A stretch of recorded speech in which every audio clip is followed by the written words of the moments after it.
A gang of bikers stormed into a VA hospital waiting room looking for easy targets.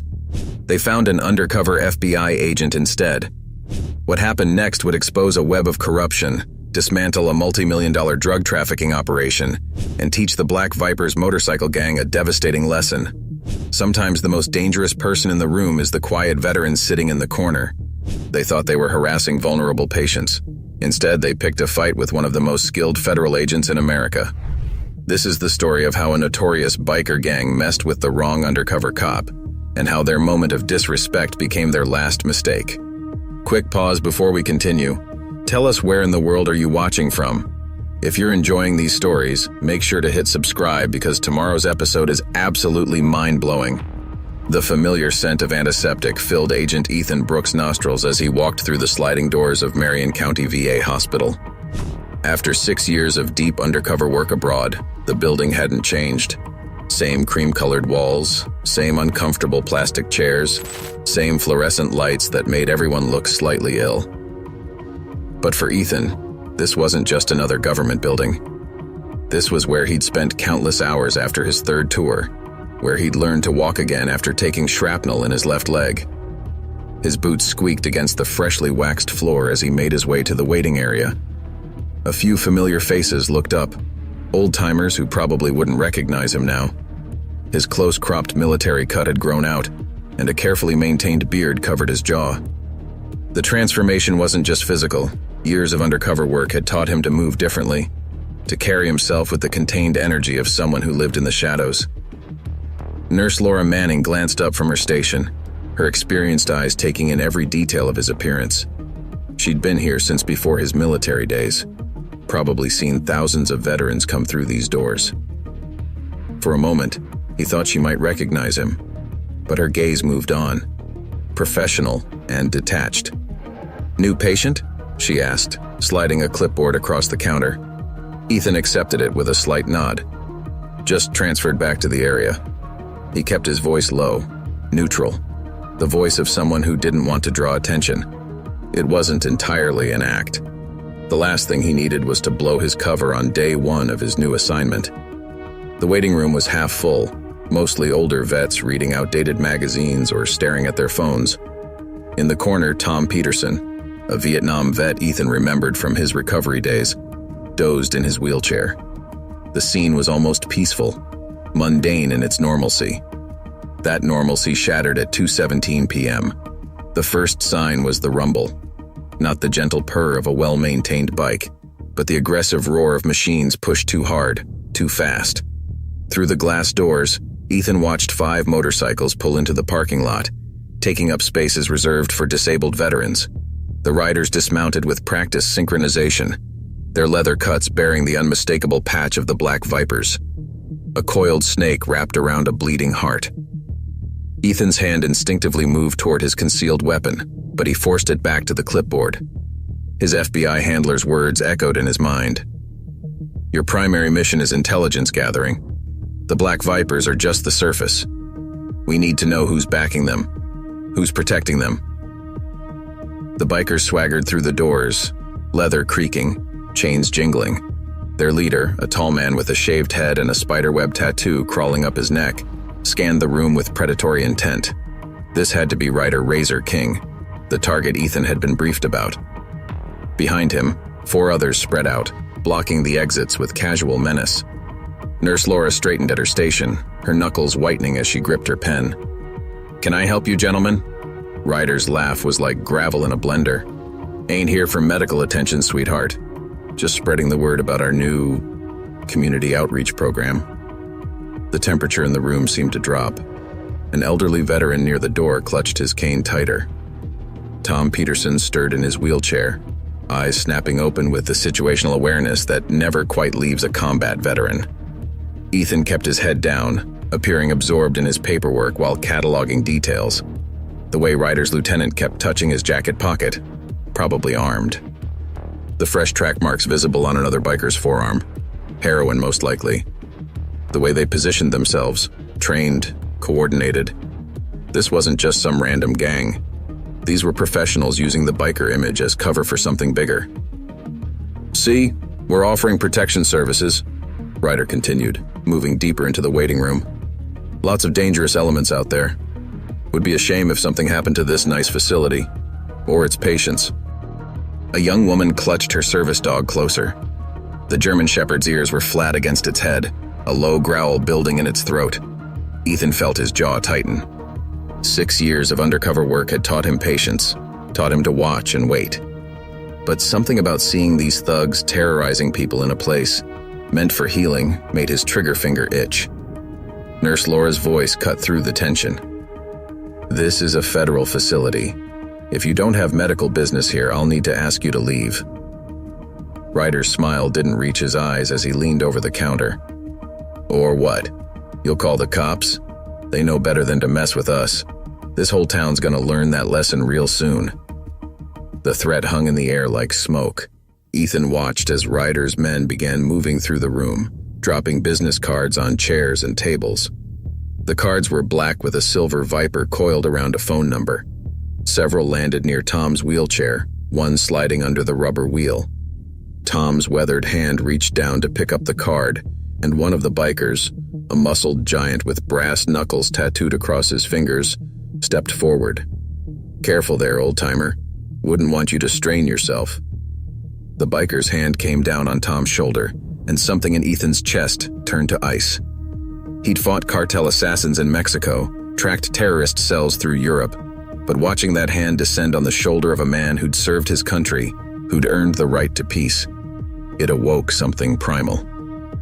The clipboard creaked in his grip. Not yet, he told himself. The mission was bigger than this moment. The Bureau needed intel on their operation, needed to understand the full scope of their network. But as he watched the fear spread through the room, watched these predators target the vulnerable, Ethan made a silent promise. The Black Vipers had just made their first mistake. They wouldn't get to make many more. Ryder gave one final look around the room, his message delivered. "Think about our offer. We'll be back to discuss terms." He jerked his head toward the door, and his men fell in line behind him. As they roared out of the parking lot, Ethan pulled out his phone, pretending to check messages while actually snapping photos of their license plates. The room gradually returned to its previous quiet, but the tension remained, like a bowstring pulled too tight. Nurse Laura was already on the phone, presumably with hospital security. Tom Peterson straightened in his wheelchair, his dignity returning now that the immediate threat had passed. The young woman with the service dog wiped tears from her eyes. Ethan slipped the unfinished paperwork back onto the counter. His cover identity could wait. He had work to do. As he walked out into the afternoon sun, he was already composing his preliminary report in his head. The Bureau had sent him here suspecting the Black Vipers were involved in drug trafficking. But Ryder's confidence, the way he'd mentioned the police, this went deeper. Whatever was really going on in this town, these bikers had just given him his way in. They thought they'd found easy prey in that waiting room. Instead, they just started a chain of events that would bring their whole world crashing down. They just didn't know it yet. Ethan waited until nightfall before making his move. The Black Vipers' daytime performance at the VA hospital had been deliberate, a show of force meant to intimidate. But their real operations would happen after dark. Parked in an unmarked car 2 blocks from the Broken Spoke, a bar known to be their primary hangout, he watched members come and go through his night vision scope. The parking lot was filled with motorcycles, their chrome reflecting the neon beer signs in the windows. Every few minutes, someone would approach the heavily tattooed bouncer, exchange a few words, and either be waved through or turned away. It wasn't random. There was a pattern to who got in and who didn't. Ethan's burner phone vibrated. A text from Detective Rachel Lee. "Meeting in 20. Usual spot." The usual spot was a 24-hour diner on the outskirts of town. Rachel had been his local contact since he'd arrived, one of the few clean cops he'd identified in his preliminary investigation. He took one last look at the bar, memorizing faces, before starting his engine. The diner's parking lot was nearly empty when he arrived. Through the window, he could see Rachel in a booth near the back, facing the door, a cup of coffee cooling in front of her. She was out of uniform, dressed to blend in, but the slight bulge under her jacket revealed her service weapon. "You're late," she said as he slid into the booth. Had to make sure I wasn't followed. Ethan kept his voice low, though the nearest customers were well out of earshot. The Vipers are getting bolder. Today's hospital visit wasn't random. Rachel's fingers tightened around her coffee cup. They've been pushing into new territory for months. Started with the usual protection rackets, businesses, construction sites. But this is different. A federal facility? They're testing boundaries, Ethan said, accepting a cup of coffee from the tired-looking waitress. Seeing what they can get away with. More importantly, they're showing off their influence. Ryder practically bragged about having the police in his pocket. Not all of us. Rachel's voice had an edge to it. But enough. 3 of my investigations into their activities have been shut down from above. Evidence disappears. Witnesses recant. Charges get dropped. Ethan leaned forward. Tell me about Ryder. His file was surprisingly thin for someone running an operation this size. Rachel pulled out her phone, scrolling through notes. Ryder Razor King. Started small time in Nevada, mostly enforcement for drug runners. Did 5 years for aggravated assault, got out and immediately started recruiting. Built the Black Vipers from nothing in less than 2 years. That's fast, Ethan observed. Too fast for someone without serious backing. Exactly. He's got money behind him, real money, the kind that buys influence. Rachel glanced around before continuing. 2 months ago, one of my CIs spotted him meeting with James Harrison. The name meant nothing to Ethan, but Rachel's tone told him it should. Who's Harrison? City council member. Chairs the zoning committee. Sits on the police oversight board. Old money, lots of connections. She pulled up a photo on her phone, a distinguished-looking man in his 60s, the kind of person whose wealth was old enough to look effortless. Ethan studied the image. Any proof of connection? Nothing solid. My CI disappeared the next day. Officially, he skipped town. Unofficially, she let the sentence hang. The waitress returned with fresh coffee. They waited until she was gone before continuing. The hospital visit gives us an opening, Ethan said. Federal facility means federal jurisdiction. They can't make that disappear as easily. Rachel's expression darkened. They hurt anyone? Not yet, but they will. Ryder's type always escalates. He's testing the waters, seeing who'll stand up to him. Ethan remembered the fear in the waiting room, the way Tom Peterson had gripped his wheelchair. We need to move fast but smart. If Harrison's involved, this goes deeper than street-level crime. I can get you background on their known associates, business fronts, property holdings. Rachel pulled out a small notebook. But be careful. Last cop who dug too deep into the Vipers had his house burned down with his family inside, officially ruled an electrical fire. Ethan absorbed this information, adding it to his mental map of the situation. They're planning something big. You don't intimidate a VA hospital just for protection money. This is about territory, about sending a message. Question is, to whom? Telling and preparing this story took us a lot of time. So if you are enjoying it, subscribe to our channel. It means a lot to us. Now back to the story. Before Ethan could respond, the diner's door chimed. 2 men in leather cuts walked in. Not Vipers, but another local club. Rachel casually raised her menu, hiding her face. We should split up, Ethan muttered. I'll head back to the Spoke, see if I can get ears on their late-night operation. Rachel nodded, dropping cash on the table. Watch your back. And Ethan? If you're right about Harrison's involvement, we're playing with fire. Fire's nothing new to me, he replied, thinking of his tours overseas. Sometimes you have to let it burn to see what's hiding in the shadows.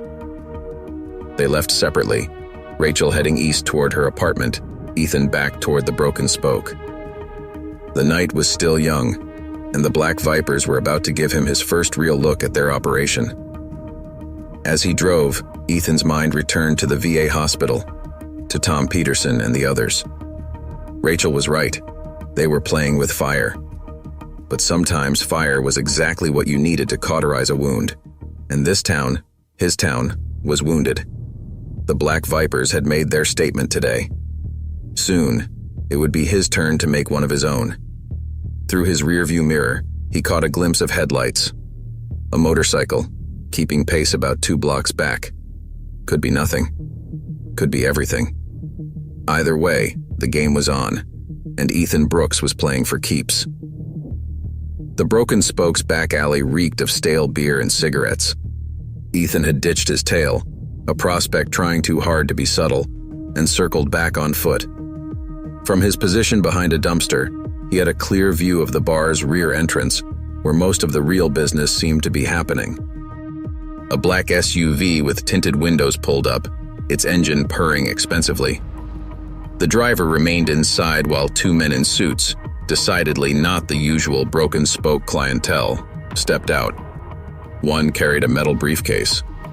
They were met at the door by one of Ryder's lieutenants, the one with the brass knuckle tattoos from the hospital. "Mr. Harrison sends his regards," one suit said, loud enough for Ethan's directional microphone to pick up. The name confirmation sent a chill down his spine. Rachel's intel was solid. The lieutenant ushered them inside. Ethan waited 3 minutes before moving closer, finding a spot near a partially open window.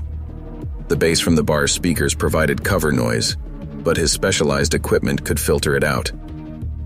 "Shipment's late," Ryder's gravelly voice carried through. "Harrison promised weekly deliveries." "Supply chain issues," one suit responded smoothly. "But we've brought something to make up for the delay."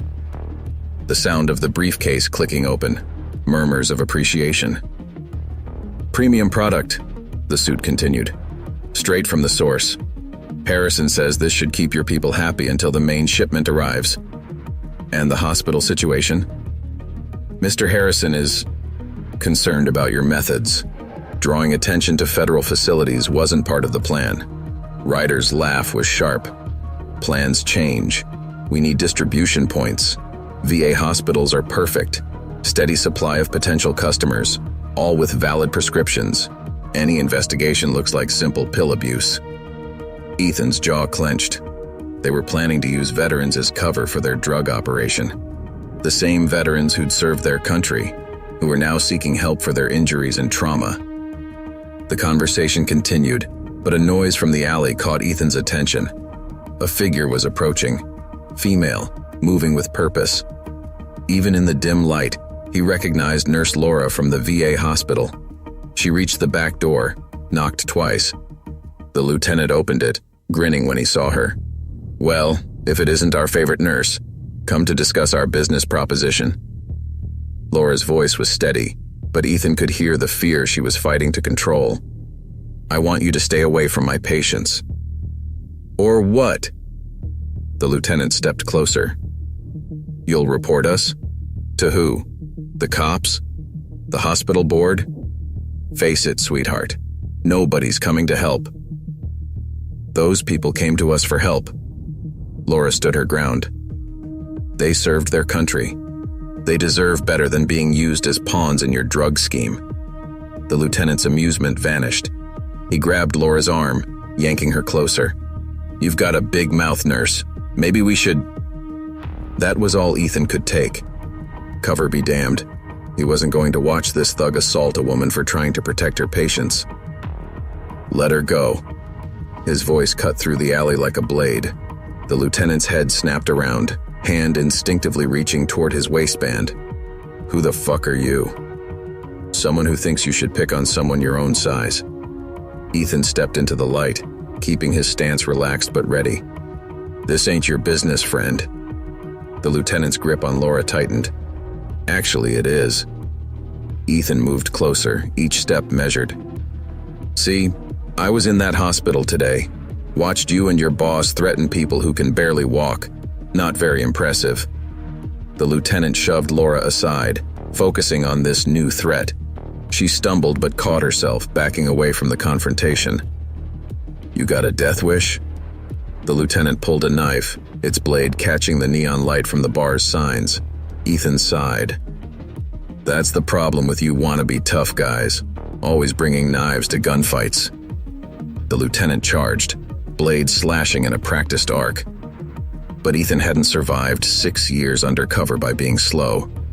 He stepped inside the lieutenant's reach, caught the knife hand, and in one fluid motion, used the man's momentum to slam him face first into the alley wall. The knife clattered to the ground. The lieutenant tried to push back, but Ethan applied more pressure to the arm lock, earning a grunt of pain. "Here's what's going to happen," Ethan spoke quietly, for the lieutenant's ears only. "You're going to leave Nurse Laura and her patients alone. If I hear about any more trouble at the VA hospital, we'll have a much less pleasant conversation. Understood?" "You're dead," the lieutenant spat. "You hear me? When Ryder finds out..." "Oh, I'm counting on it." Ethan released him with a shove. "Tell your boss someone's finally pushing back." The lieutenant stumbled, rubbing his arm, hatred burning in his eyes. But he didn't make another move, just backed toward the door. "You okay?"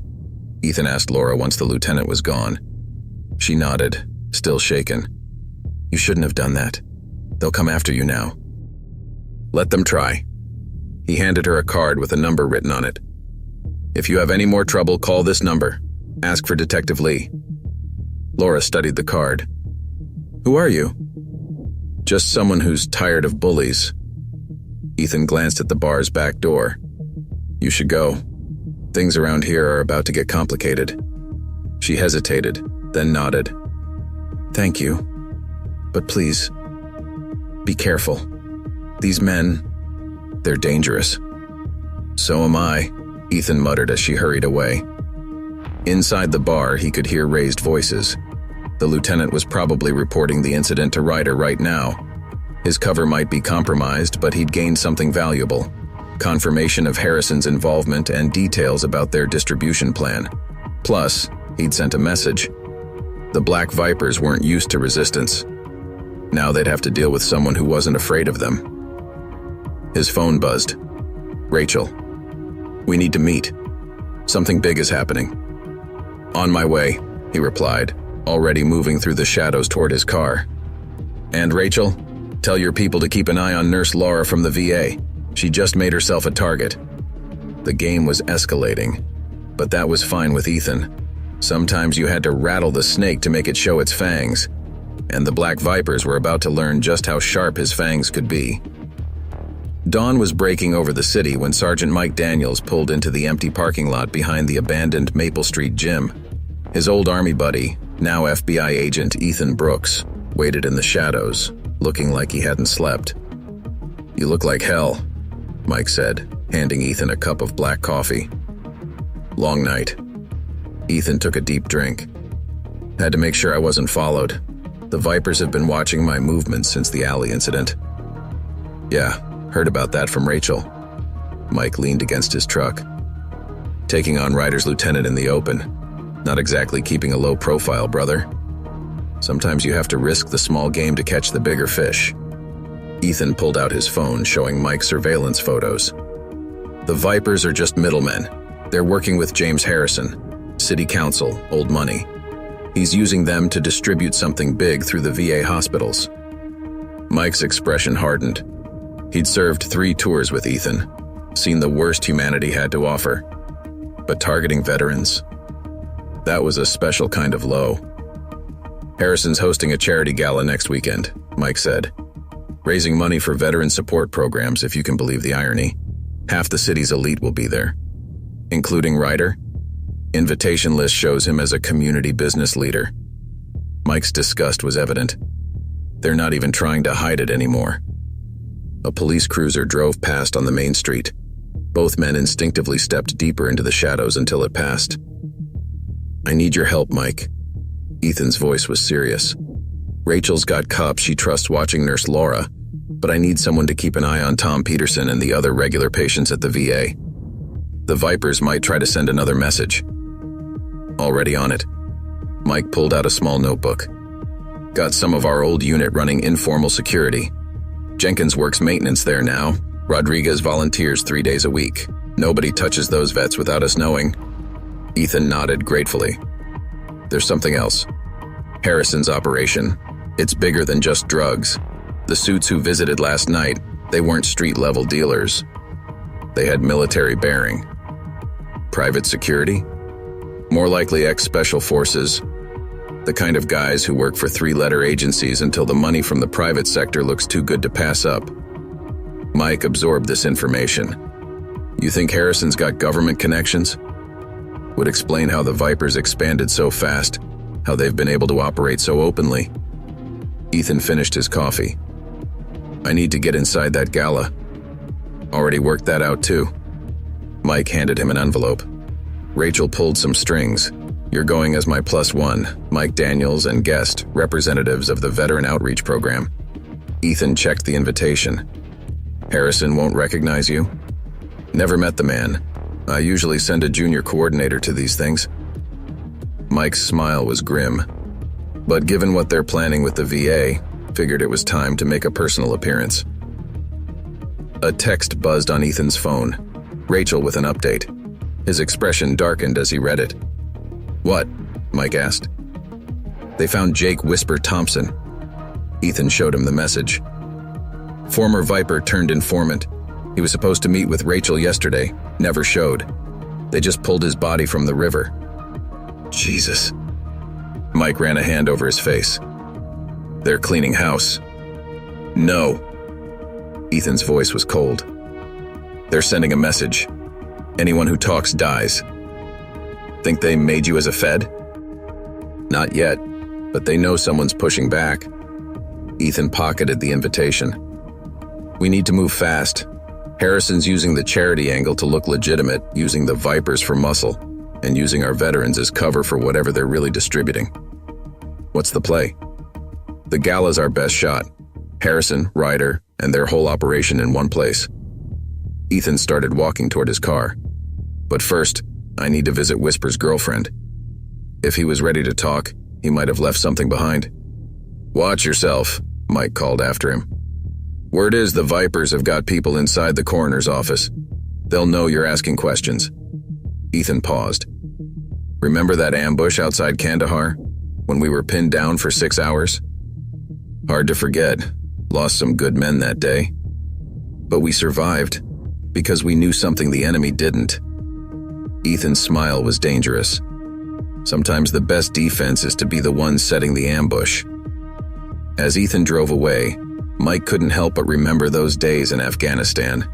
He'd seen that look in Ethan's eyes before, right before things got very bad for whoever was on the other side. The Black Vipers thought they were hunters. They were about to learn what it felt like to be prey. Across town, in his luxurious office, James Harrison was reading a report about the alley incident. His manicured fingers drummed on his mahogany desk as he considered the implications. The Vipers were becoming a liability. Maybe it was time to clean house, starting with Ryder. After all, in Harrison's world, everyone was replaceable. Everyone except the mysterious man who'd interfered with his operation. That man needed to be dealt with. Permanently. The apartment complex where Jake Whisper Thompson's girlfriend lived was the kind of place where people minded their own business. Paint peeled from the walls, security cameras hung broken and useless, and the stairwell smelled of stale cigarettes and desperation. Ethan climbed to the 3rd floor, noting the fresh boot prints in the dust. Someone else had been here recently. Outside apartment 312, he paused. The door was slightly ajar, light spilling into the hallway. Hello? A woman's voice called out shakily. Who's there? Sarah Martinez? Ethan kept his distance. I'm here about Jake. Silence then. Are you a cop? No, but I'm trying to find out what happened to him. The door opened wider. Sarah was young, maybe mid-20s, with red-rimmed eyes and defensive body language. A fresh bruise darkened her left cheek. They already came, she said, hugging herself. Tore the place apart. Said they were looking for something Jake stole. Ethan's trained eye swept the apartment. Drawers pulled out, furniture overturned, walls punched in. The Vipers had been thorough. Did they find what they were looking for? Sarah laughed bitterly. How would I know?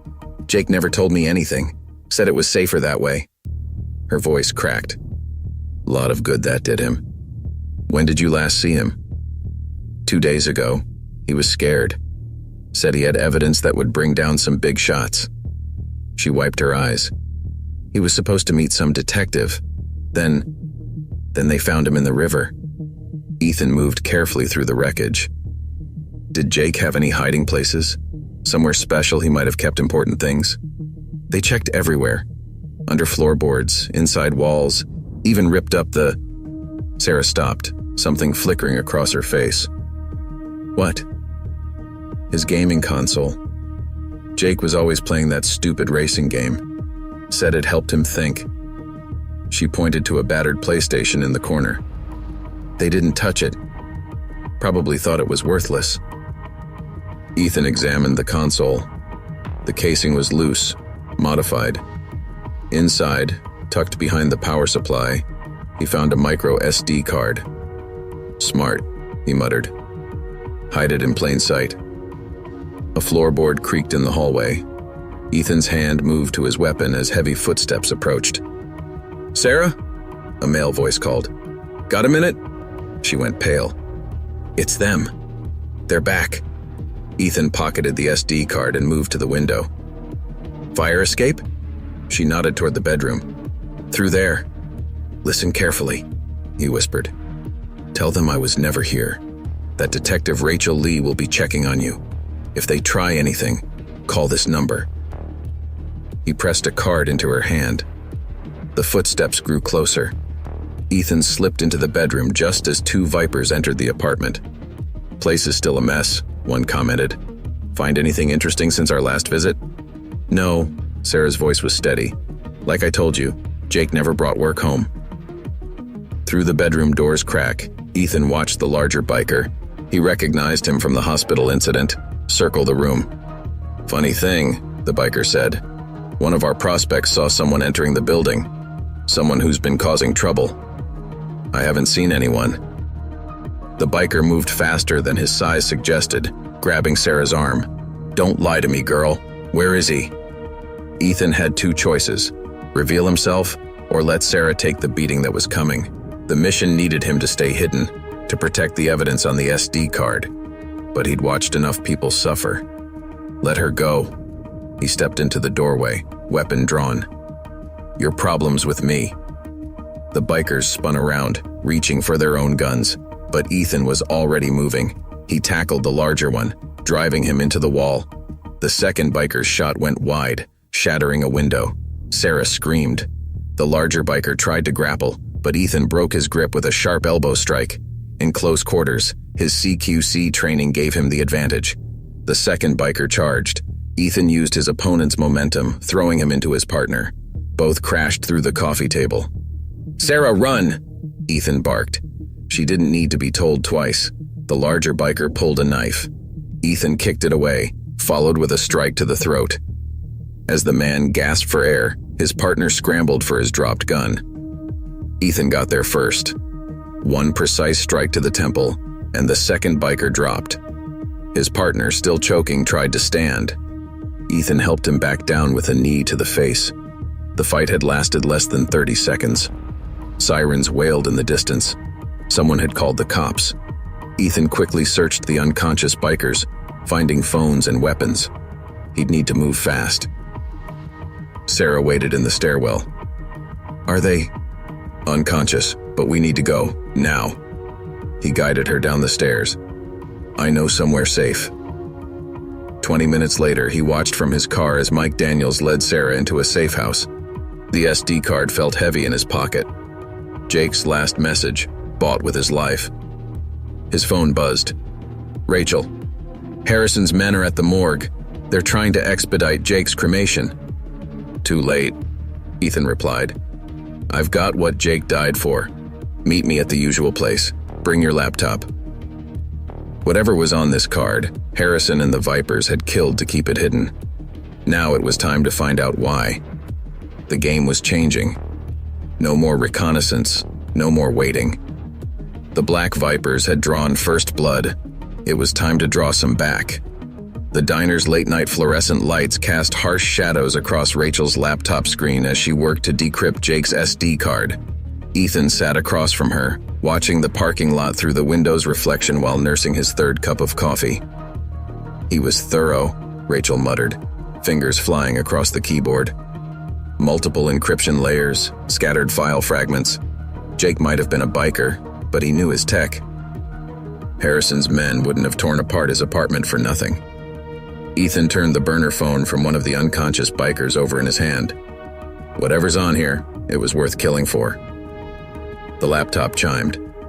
Rachel's eyes widened as she scrolled through the decrypted files. Holy shit, she breathed. Shipping manifests, bank transfers, names. Jake wasn't just gathering evidence on the Vipers. He was documenting Harrison's entire operation. Ethan leaned forward. What kind of operation? According to these records, Harrison's been using his position on the zoning board to acquire properties around VA hospitals across 3 states. The Vipers provide muscle and distribution, but they're just a front. She turned the screen towards him. Look at these shipping containers. They're coming in through Harrison's import company, labeled as medical supplies. But they're not medical supplies. Not unless bandages come with serial numbers matching military-grade pharmaceuticals. Rachel pulled up another document. These formulas, they're experimental combat enhancement drugs, the kind that never made it past military testing due to severe side effects. Ethan's jaw tightened. They're using veterans as test subjects, getting them hooked, then using their prescriptions as cover for distribution. It gets worse. Rachel opened a video file. Jake managed to record one of Harrison's private meetings. The footage was shaky, clearly taken from a hidden camera. Harrison sat at his desk, speaking to a man whose face was turned away from the camera. The initial trials have been promising. Harrison's voice came through tinny speakers. Once we demonstrate the drug's effectiveness, the military contract will be worth billions. A few dead veterans are a small price for that kind of return. The video ended. Ethan's coffee cup creaked in his grip. We need to move faster, he said. When's the charity gala? 3 days. But Ethan, we can't just... The diner's door chimed. 3 men in suits walked in, not late-night diner regulars. Their jacket bulges betrayed concealed weapons. Time to go, Ethan said quietly. Back door, now. Rachel quickly pocketed the SD card and closed her laptop. They made it to the kitchen just as one of the suits called out, "Police! Everyone stay where you are!" "Friends of yours?" Ethan asked as they slipped out the back door. "Not my department." Rachel drew her weapon. Harrison must have people in multiple agencies. Footsteps pounded behind them. A shot cracked against the wall as they rounded the corner into the alley. "Split up," Ethan commanded. "Get that evidence somewhere safe, I'll draw them off." "Ethan, go." Rachel hesitated for a split second, then disappeared down a side street. Ethan fired 2 shots over his shoulder, forcing their pursuers to take cover. He ran, leading them away from Rachel's escape route. The suits were good. They maintained pursuit while calling in positions, trying to coordinate a takedown. But Ethan hadn't survived 6 years undercover by being predictable. He cut through a construction site, vaulting over equipment. A security guard looked up in surprise, but Ethan was past him before he could react. More shots. A bullet tugged at his jacket. He returned fire, not aiming to hit, just keep them back. His phone buzzed. Mike Daniels. "Got your SOS 2 minutes out." "Make it 1, Ethan grunted, ducking behind a dumpster as bullets sparked off metal. Headlights swept the alley. Mike's truck roared around the corner, cutting off the suit's advance. Ethan sprinted for the passenger door, diving in as Mike reversed at full speed. "Like Kandahar all over again," Mike grinned, spinning the wheel. "Less talking, more driving." Ethan checked his ammunition. They'll have called in backup. Police sirens wailed in the distance. Mike took them down side streets, using his knowledge of local shortcuts to lose any tail. "Rachel?" Ethan asked once they were clear. "Safe. She made it to the safe house with the evidence." Mike's expression turned serious. "But we've got another problem. The Vipers are moving on the VA hospital tonight. My sources say they're sending a message about what happens to people who don't cooperate." Ethan checked his watch. "Just past midnight. How many men do you have there?" "Jenkins and Rodriguez are on duty. 3 more of our old unit are standing by. Not enough against what the Vipers will send." Ethan pulled out his phone. "Call Rachel. Tell her to get that evidence to the FBI field office in person. No electronic transmission. Harrison might have people there too." "And us?" Ethan checked his weapon. "We're going to the hospital. The Vipers want to send a message? Let's send one back." Mike's truck turned toward the VA hospital, engine growling through the night. Behind them, the city's lights flickered like distant gunfire. The real war was about to begin. The VA hospital's parking lot was eerily quiet when Mike killed the truck's engine. Security lights cast long shadows between the rows of parked cars, and a cold wind carried the promise of rain. "Jenkins, status?" Mike spoke into his radio. "South entrance secured. Rodriguez has eyes on the main doors." Jenkins' voice crackled back. "No movement yet, but we've got multiple bikes approaching from the west." Ethan checked his gear one last time. "How many veterans still inside?" "Late-night dialysis group," Mike replied. 8 patients, 2 nurses, including Tom Peterson. They picked their timing well. Ethan's voice was grim. "Minimal staff, vulnerable patients. They're not just sending a message, they're making an example." Thunder rumbled overhead as they moved toward the building. Jenkins had positioned their people well, former military veterans now working security or volunteering, each one ready to protect their own. "Multiple targets, west lot." Rodriguez's voice came through. "I count 12 Vipers, heavily armed. Riders with them." Ethan shared a look with Mike. 12 was more than expected. This wasn't just about intimidation anymore. "They're setting up a perimeter," Jenkins reported. "Professional. These aren't just thugs on bikes." "Because they're not just bikers," Ethan said. "Harrison's got ex-military contractors mixed in with the Vipers. Watch for actual tactical training." Inside, they found Nurse Laura at her station, fear warring with determination on her face. "We need to evacuate," she said without preamble. "But Tom and the others, they're mid-treatment. We can't just disconnect them." "How long to finish safely?" Mike asked. 20 minutes minimum." Ethan checked his watch. "They'll breach before that. Mike, get your people in position. Priority is protecting the dialysis wing." He turned to Laura. "Is there another way out of that section?" "Service elevator to the basement, then a maintenance tunnel." She hesitated. "But it's narrow, with the wheelchairs and equipment." "It'll have to work." Ethan pulled out his phone, sending a quick text to Rachel. If things went bad, she'd need to know where to send backup.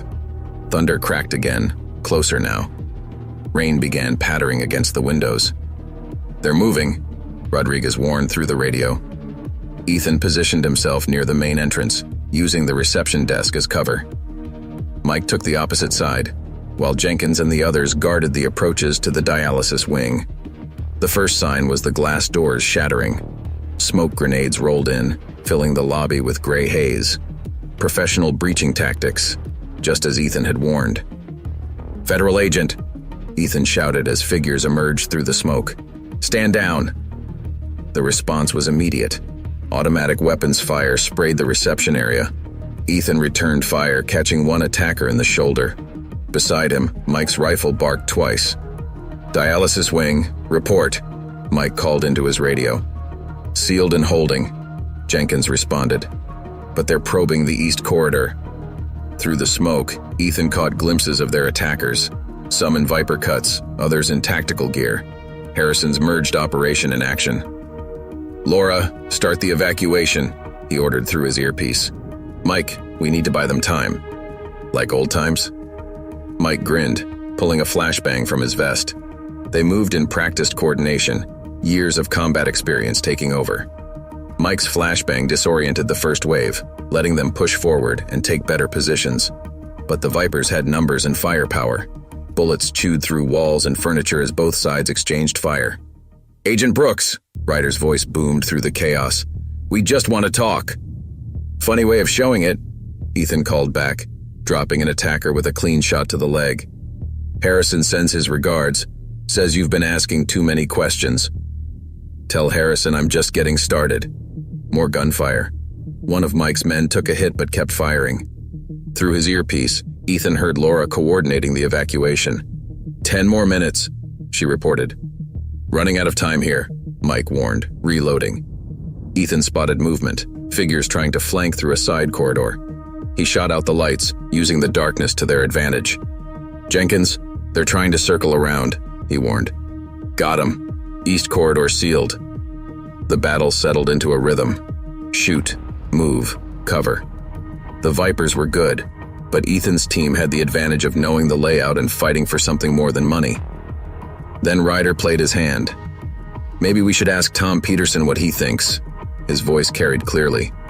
Bring him out. Ethan's blood ran cold as two Vipers dragged Tom's wheelchair into view. The old veteran sat straight-backed, defiant despite the gun to his head. Let him go, Ryder, Ethan called. He's not part of this. Everyone's part of this now. Ryder stepped into view, his chrome .45 pressed to Tom's temple. Throw out your weapons or we see if the old man remembers his combat training. Time slowed. Ethan could hear Mike's breathing, feel the weight of his weapon, taste cordite in the air. Then Tom Peterson did something unexpected. He smiled. Son, the old veteran said clearly, in Vietnam, they taught us to always carry a backup. His hand moved like lightning, producing a small pistol from his wheelchair's armrest. The shot caught Ryder under the chin before anyone could react. Chaos erupted. Ethan and Mike surged forward as the Vipers' formation broke. Through his earpiece, Laura announced, "Evacuation complete." The tide turned. Without Ryder's coordination, the attack fell apart. Some Vipers fled, others surrendered. Harrison's professionals tried to maintain order, but they were outnumbered now. When silence finally fell, rain was pouring through the broken windows. Tom Peterson sat calmly in his wheelchair, his small pistol still smoking. Told them they picked the wrong hospital, he said simply. Ethan helped him to safety as police sirens approached. The night's battle was over, but he knew the war was just beginning. Harrison would respond to this defeat, and next time, he wouldn't send proxies. But that was fine with Ethan, because now they had proof of Harrison's operation, witnesses to the Vipers' attack, and something even more valuable. They had hope, and sometimes, that was the deadliest weapon of all. The aftermath of the VA hospital attack brought a storm of its own. Red and blue lights painted the rain-slicked streets as local police secured the scene. Ethan watched from the shadows as Harrison's influence became apparent. Evidence disappeared, witness statements were lost, and the Vipers who hadn't escaped were quickly released on insufficient evidence. They're burying it, Rachel said, joining him in the hospital's side entrance. 4 hours, and already the official story is gang-related violence, no connection to respected businessman James Harrison. Not everything. Ethan nodded toward Tom Peterson, who was giving his statement to a young detective. Some stories can't be buried. Harrison's people are already trying to discredit him, claiming PTSD, confusion, unreliable memory. Rachel's disgust was evident. They're using his service against him. Big mistake. Ethan pulled out his phone, showing her a message. My FBI handler got Jake's evidence. They're moving carefully. Harrison's reach goes deeper than we thought, but they're building a case. We don't have time for careful. The charity gala's tomorrow night. Perfect timing. Ethan's smile was cold. Harrison will be desperate to maintain appearances after tonight. All his allies in one place, everyone watching their backs. You think he'll try something? I'm counting on it. Their conversation was interrupted by Mike approaching, his expression troubled. Just got word from my contact at the morgue, he said quietly. Jake's body's gone. Official story is cremation mix-up. They're tying up loose ends, Ethan mused. Harrison's scared. He should be. Rachel handed him a tablet. Just got this from my CI in the DA's office. Harrison's been making calls all night. Remember those military-grade pharmaceuticals? Turns out they're not just experimental, they're stolen. Someone's been hijacking VA shipments, replacing real meds with Harrison's cocktail. Ethan scrolled through the data. That's why they needed the VA hospital network. Built-in distribution, legitimate prescriptions as cover. Any veterans who died from the side effects would be written off as complications from their injuries. It gets worse, Mike added. Some of these formulas, they're not just combat enhancement drugs. They're biochemical weapons that never made it past initial testing. Too dangerous, too unstable. And Harrison's planning to sell them to the highest bidder, Ethan concluded. The charity gala isn't just for show, it's an auction. Lightning flashed outside, illuminating the hospital's broken windows. In the distance, thunder rolled like artillery fire. "We need to move now," Rachel insisted, "before Harrison can finish his sale." "No." Ethan's voice was firm. "We need to let him make the deal." "What? Why?" "Because taking down Harrison isn't enough. We need his buyers, his suppliers, everyone involved."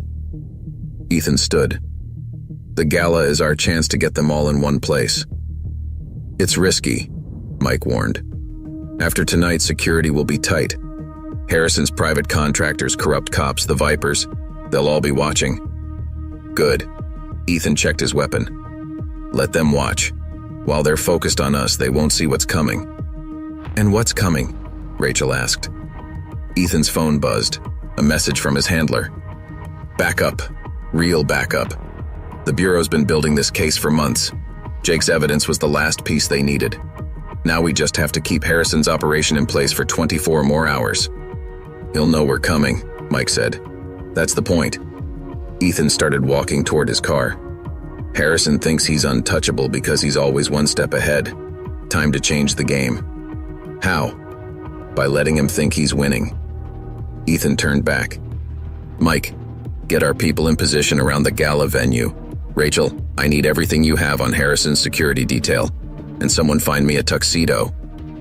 "You're really going to walk right in?" Rachel sounded skeptical. "Harrison wants to send messages? Fine, let's send one back." Ethan's voice hardened. "He used our veterans as lab rats. Killed Jake to keep it quiet. Tried to gun down patients in their hospital beds. Tomorrow night, he learns what happens when you target the wrong people." As if emphasizing his words, lightning split the sky again. In its flash, Rachel caught a glimpse of something in Ethan's eyes. The same look she'd seen in Tom Peterson's when he pulled that hidden pistol. The look of someone who'd been underestimated for the last time. "Harrison thinks this is his story," Ethan continued. "That we're just characters in his game. Time to show him how wrong he is." The rain was falling harder now, washing away blood and brass from the hospital parking lot. But some stains, Ethan knew, couldn't be cleaned so easily. Tomorrow night, James Harrison would learn that lesson the hard way. The Blackwood Hotel's grand ballroom glittered with wealth and pretense. Crystal chandeliers cast warm light over evening gowns and tailored suits while a string quartet played softly in the corner. Ethan adjusted his bow tie, watching the crowd through practiced eyes. "Security count?" he muttered into his concealed mic. 8 of Harrison's contractors on the floor. Mike's voice came through his earpiece. Another dozen Vipers trying to look respectable in rented tuxedos, plus whatever local cops he's bought. "Rachel?" "In position," she replied from her post at the hotel security center. "Cameras are looped. Our people can move freely through the service corridors." Ethan accepted a champagne flute from a passing waiter, using the motion to scan the room. James Harrison held court near the stage, surrounded by the city's elite. The businessman's smile was practiced, confident, a man who thought he was untouchable. "Target spotted," Mike reported. "Northwest corner. Look who just walked in." Ethan turned casually, catching sight of 3 men in expensive suits entering the ballroom. Their bearings screamed military, but their watches and cufflinks suggested private sector money. "The buyers," he murmured. "Right on schedule." "Mr. Daniels!" Harrison's voice boomed across the room.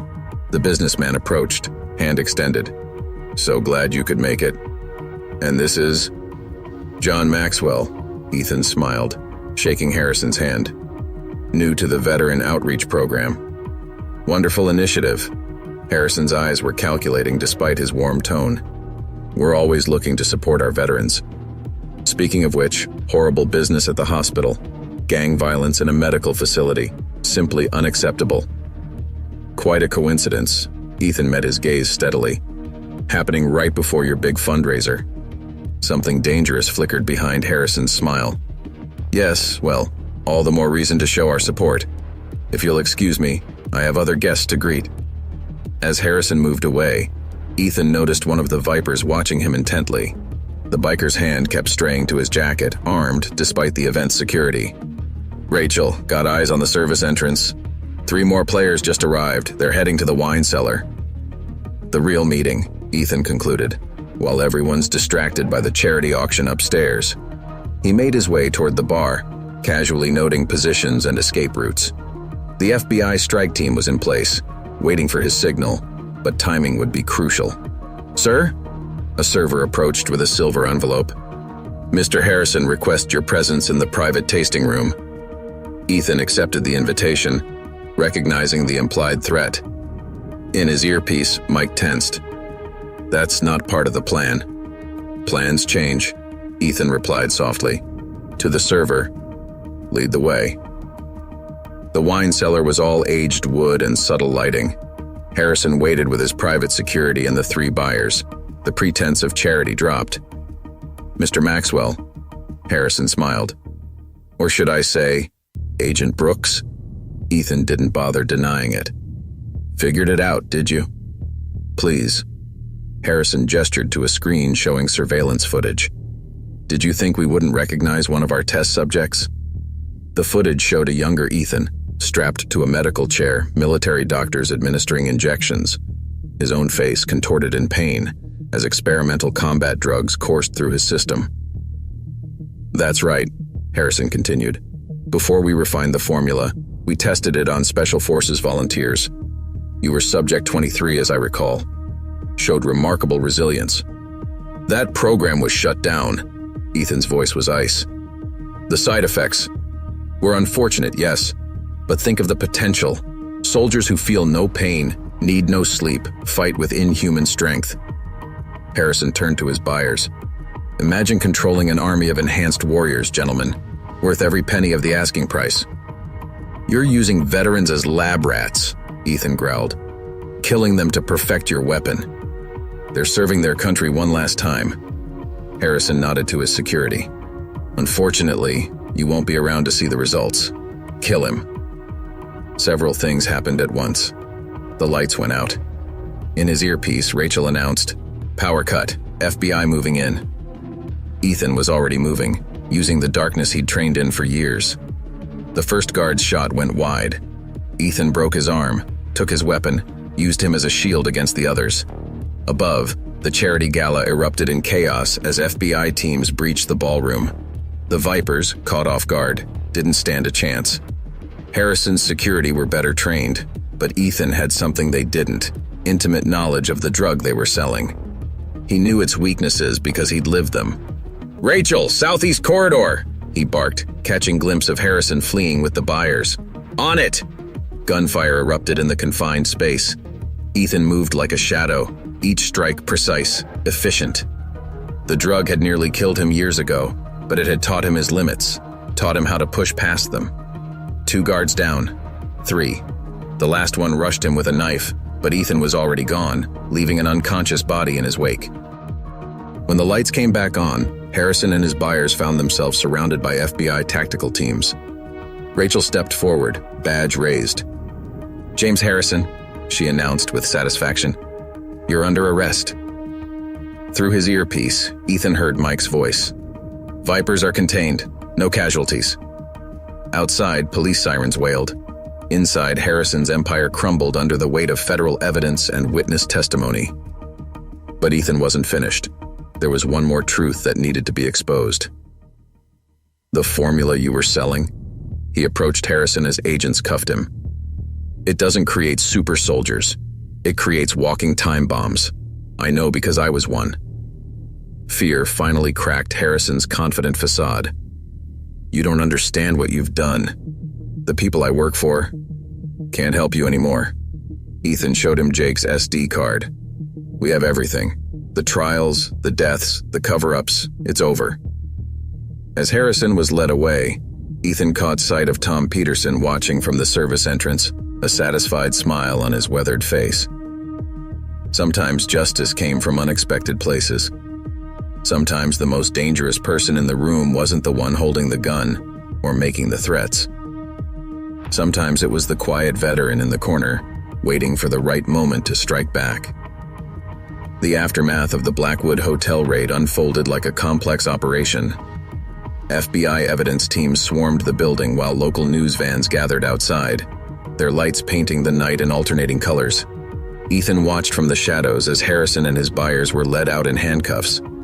"Found this in the wine cellar," Rachel approached, holding up a metal briefcase. "Sample cases of the drug. Harrison was planning to demonstrate its effects tonight." "On who?" Ethan's voice was tight. They had 3 veterans in a holding room downstairs, promised them experimental PTSD treatment. She shook her head in disgust. "Mike's getting them medical attention now." Thunder rumbled in the distance.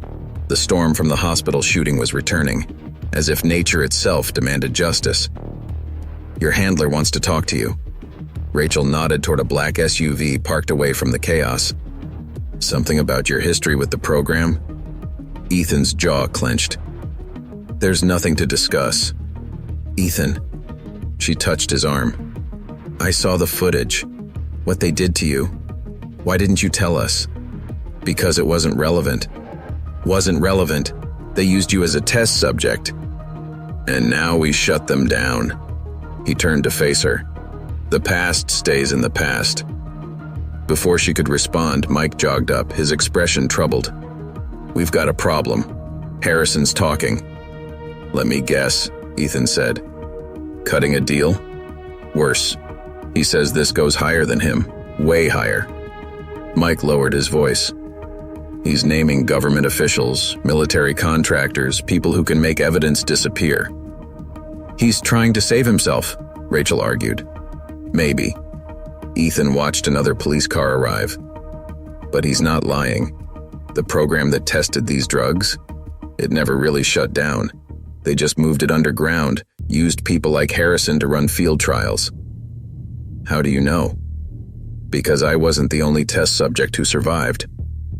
Ethan pulled out his phone, showing them a photo. "Remember why Jake turned informant? He found this in Harrison's files." The photo showed a military medical facility. Young soldiers strapped to chairs, needles in their arms, faces contorted in pain. "That's not from the original trials," Ethan continued. "That's from 3 months ago. They're still doing it." Rachel studied the image. "We need to take this public." "No." Ethan's voice was firm. "We do this by the book, building a case that not even they can bury." A commotion near the hotel entrance drew their attention. One of Harrison's security contractors was being led out, blood streaming from his nose. "He resisted," Tom Peterson explained from his wheelchair, flexing his right hand. "Old habits." Despite the situation, Ethan smiled. Then his phone buzzed, a text from an unknown number. "You've opened Pandora's box, Agent Brooks. Some doors should stay closed. They're already trying to contain it." He showed the message to Rachel and Mike. "What's our play?" Mike asked. Before Ethan could answer, shots rang out from the parking garage. 2 FBI agents went down as a group of motorcycles roared into view, the remaining Vipers making one last desperate play. "Get Harrison secure," Ethan shouted, drawing his weapon. "They're trying to silence him." The night erupted in gunfire. Ethan and Mike moved in practiced coordination, providing cover as Rachel and her team rushed Harrison toward an armored transport. "Like Kandahar?" Mike called over the chaos. "Worse." Ethan dropped another Viper. "These guys have nothing left to lose." The bikers had come prepared, using military-grade weapons and tactics. These weren't street thugs. These were the real muscle behind Harrison's operation. Through his earpiece, Rachel reported, "Harrison's secure, but he's demanding protective custody. Says there's a cleanup crew coming to tie up loose ends." As if on cue, black SUVs appeared at both ends of the street, men in tactical gear deployed with professional precision. "Federal agents!"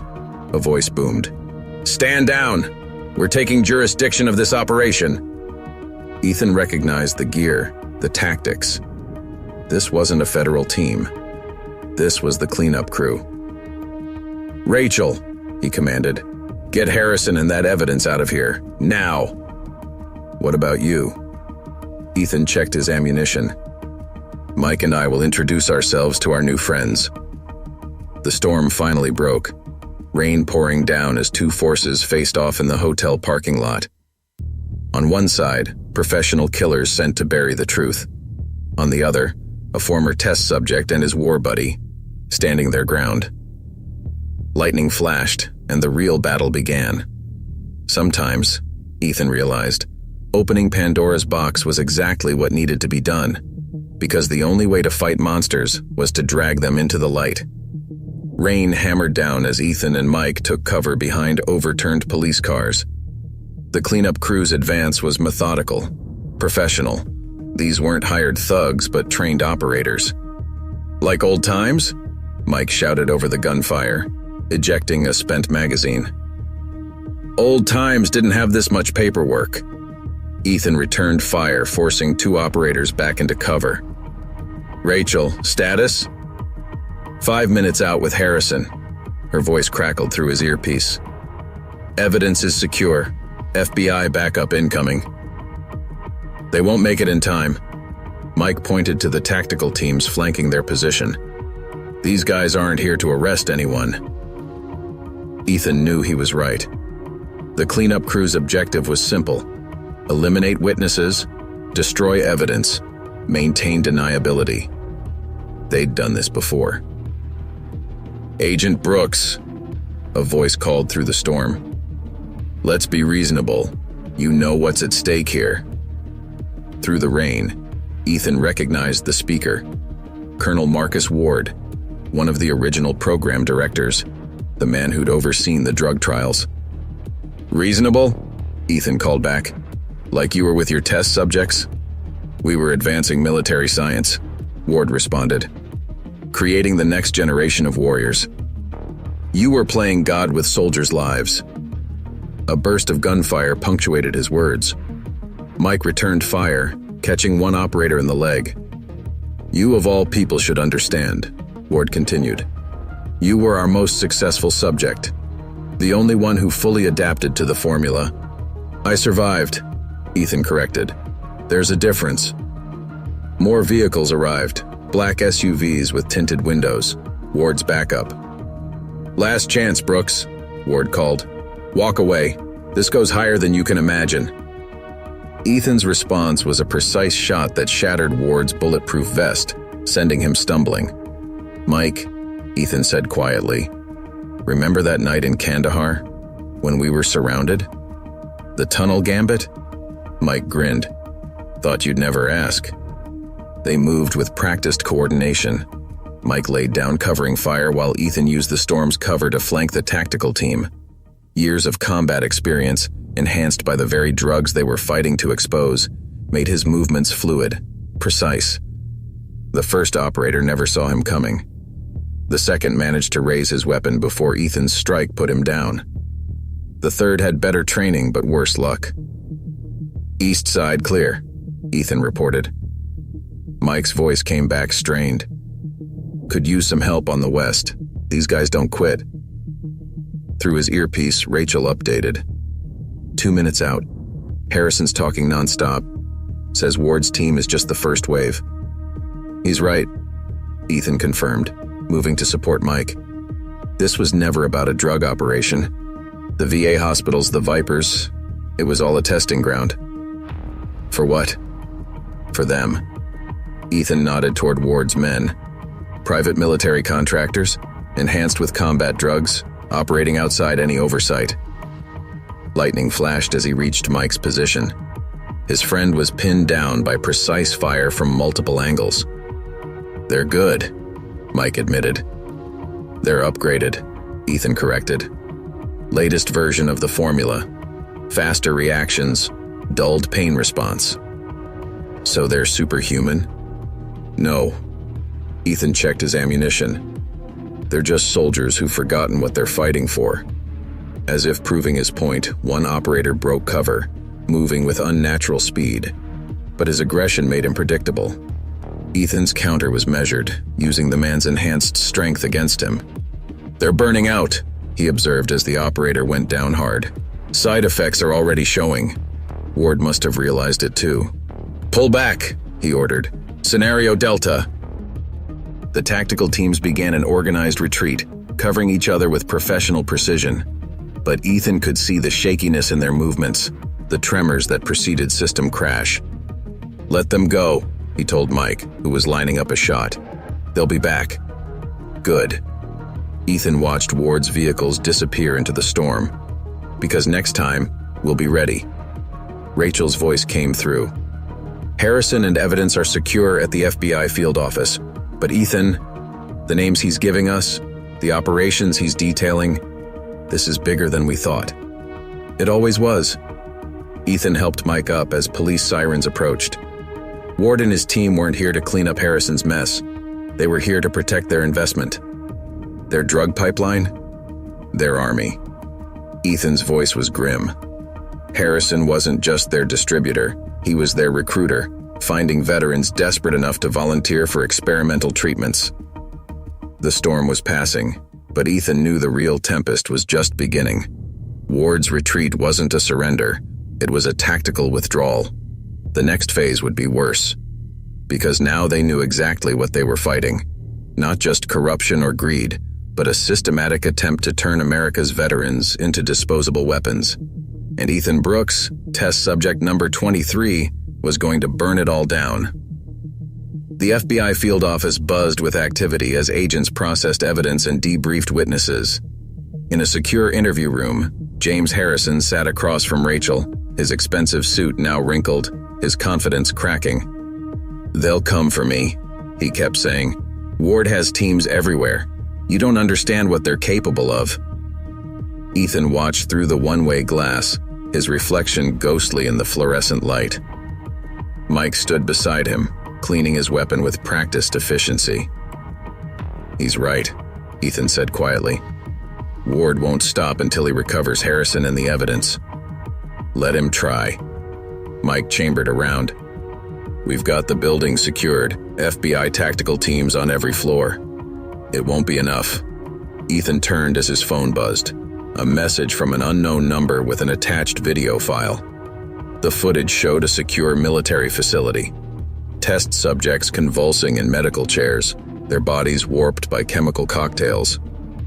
In the corner, Ward supervised, taking notes as men died. A second message followed. "Still want to play hero, 23? They're trying to rattle you," Mike observed. "No." Ethan's voice was hard. "They're showing their hand. Look at the timestamp. This footage is live." Before Mike could respond, the building's lights flickered. Emergency klaxons blared as security systems crashed. "Rachel!" Ethan burst into the interview room. "Get Harrison to the panic room now." "What's happening?" Harrison demanded, but Rachel was already moving, professional instincts taking over. The lights died completely, plunging the building into darkness. Emergency generators kicked in, casting everything in red emergency lighting. "Multiple breaches," Mike reported through the radio. "They're hitting every entrance simultaneously." Gunfire erupted from the lower floors. Through his tactical radio, Ethan heard FBI teams engaging multiple hostiles. "These aren't normal operators," one agent reported, voice strained. "They're not going down." "Ward's enhanced soldiers," Ethan concluded. The video was a distraction. This was their real play. He and Mike moved through the building's corridors, encountering the aftermath of the assault. FBI agents had fought hard, but Ward's enhanced troops were overwhelming them with superhuman speed and strength. "Rachel, status," Ethan called through his radio. "Panic room secured. But Ethan, Harrison's talking. These soldiers, they're not just enhanced, they're expendable. One-time use. The drugs burn them out in hours."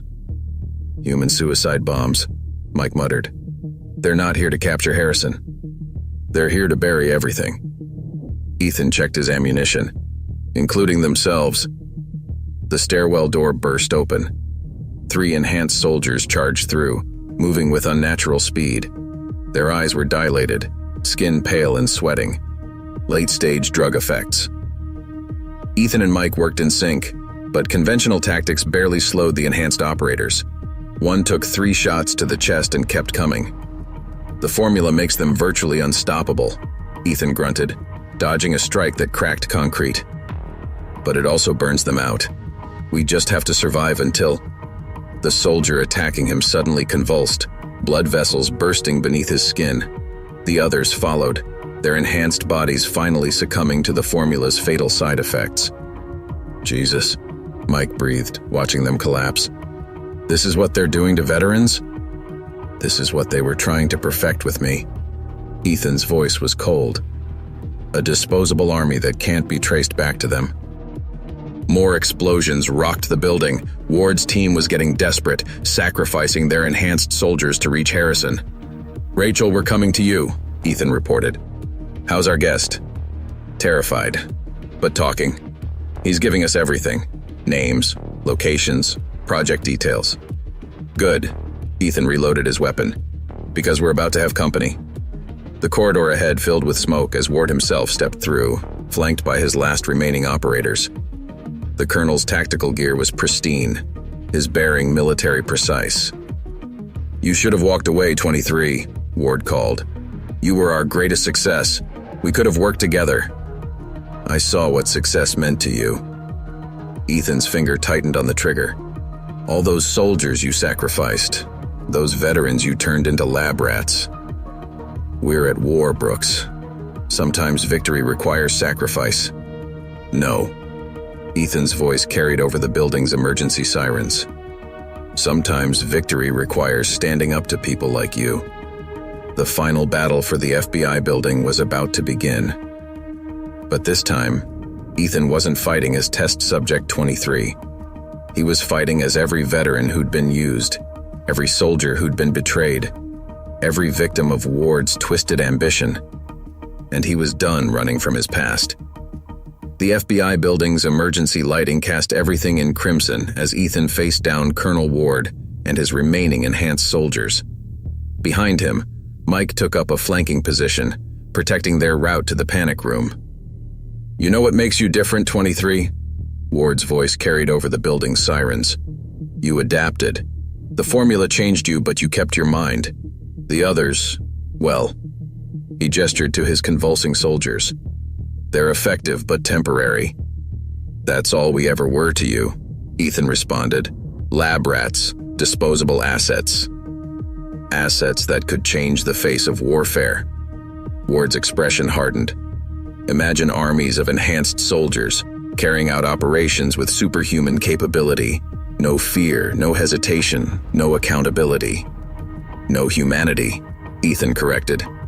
Ward's soldiers moved with unnatural synchronization, their bodies trembling from the formula's effects.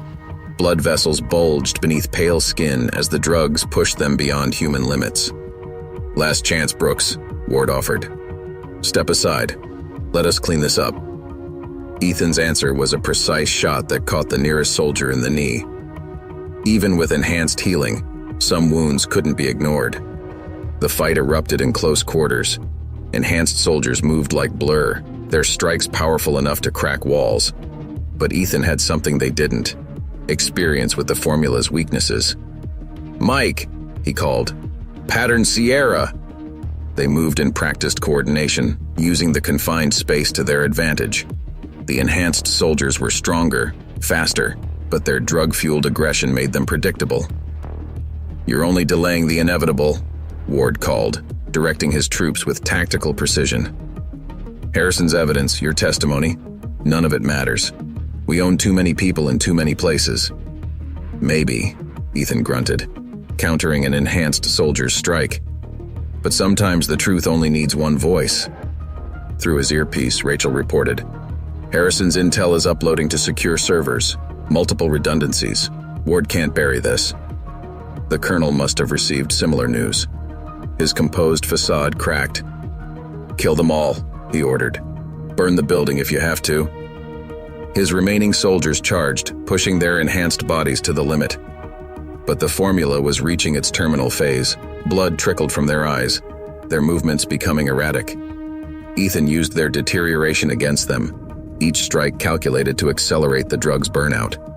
One by one, Ward's enhanced troops collapsed, their bodies finally surrendering to the formula's fatal side effects.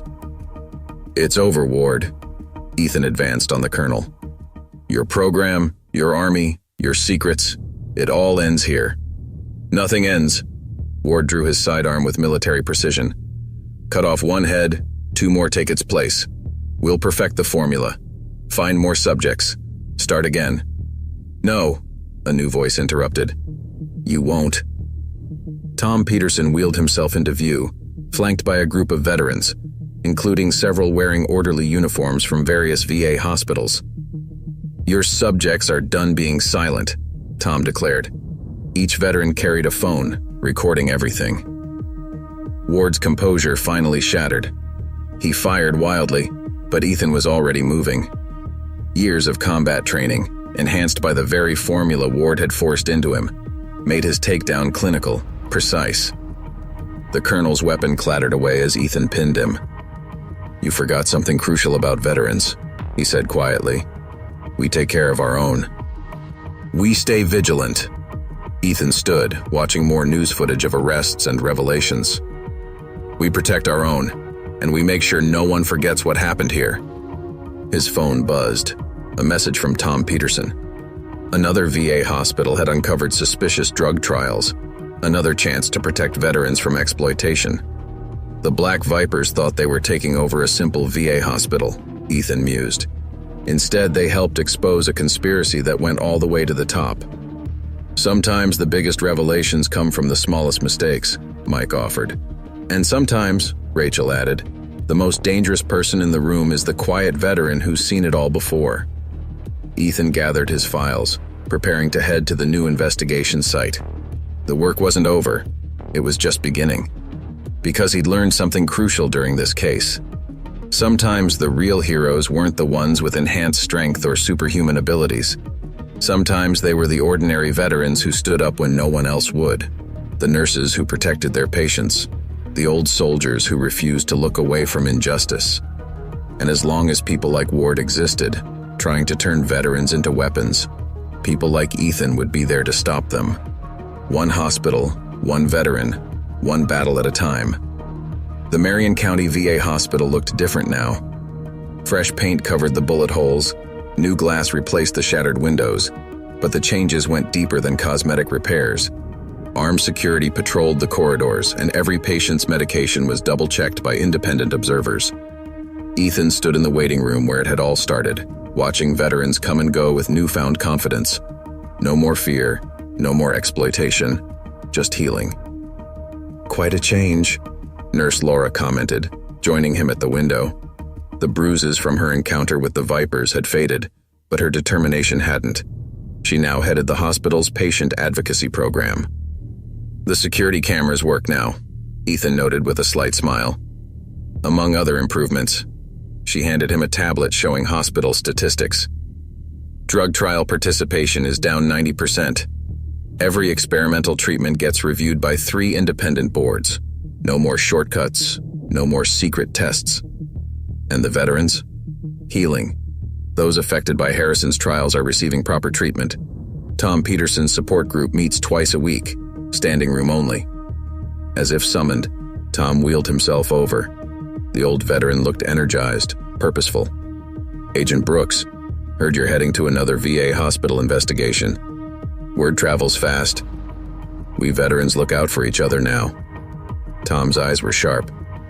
"After what happened here, nobody's taking chances. Every hospital in the network has informal watchdogs. Veterans, staff, volunteers, all watching for signs of exploitation." Through the window, Ethan spotted Mike Daniels arriving with a group of former military personnel. The veteran outreach program had evolved, becoming a powerful advocacy force. "Harrison's sentencing is next week," Rachel announced, joining their group. "Ward's trial starts the month after. Between their testimonies and the evidence, we're looking at dozens of additional arrests." "And the formula?" Ethan asked quietly. "Destroyed. Every sample, every record." She met his eyes. "Including your test data." You're the last living proof of the original trials. The knowledge settled heavily. Ethan carried the formula's changes in his blood, a permanent reminder of what had been done to him. But he'd turned their weapon into a tool for justice. You know, Tom said thoughtfully, when those bikers first walked in here, I thought we were helpless, just old veterans nobody cared about. They made a mistake, Laura smiled. They thought veterans were easy targets. Instead, Mike added, they found out what happens when you mess with the wrong people. Ethan watched a young veteran enter for treatment, walking tall, unafraid. This was why they'd fought, not just to expose a conspiracy, but to protect those who'd served. His phone buzzed. Another VA hospital needed investigation, another chance to prevent what had happened here. The Black Vipers thought they were invading a simple hospital, he mused. Instead, they started a revolution. Sometimes the biggest changes start in the smallest places, Tom observed. And sometimes, Rachel added, the most dangerous person in the room isn't the one making threats. Sometimes, Ethan concluded, it's the quiet veteran in the corner, waiting for the right moment to fight back. Outside, the sun was setting on Marion County VA Hospital. But inside, a new day had already begun. A day where veterans protected their own, where corruption couldn't hide in shadows, where the vulnerable weren't alone. The Black Vipers had walked into this hospital looking for easy targets. Instead, they'd found something far more powerful than any enhanced soldier formula. They'd found veterans who refused to be victims. And that, Ethan knew, was the most dangerous force of all. Because some battles weren't won with strength or speed or secret formulas. Some battles were won by ordinary people standing up when everyone expected them to stand down. The bikers had learned that lesson the hard way, and thanks to their mistake, countless veterans would never have to learn it at all. Up next, you've got 2 more standout stories right on your screen. If this one hit the mark, you won't want to pass these up. Just click and check them out.